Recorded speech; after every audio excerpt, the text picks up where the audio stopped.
Magluto tayo ng pork hamonado. Lagyan natin ng palaman, carrot, saka taba, saka hotdog.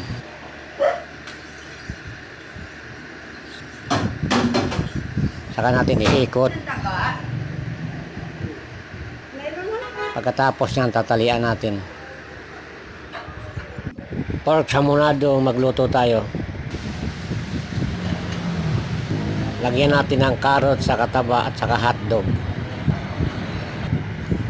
Saka natin ibalot sa baboy.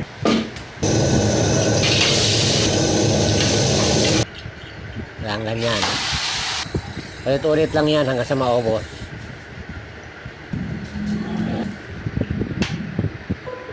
Saka natin tatalian.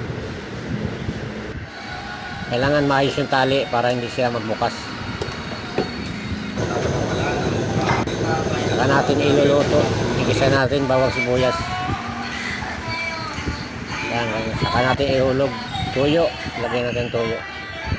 Sabaw. Saka anato powder.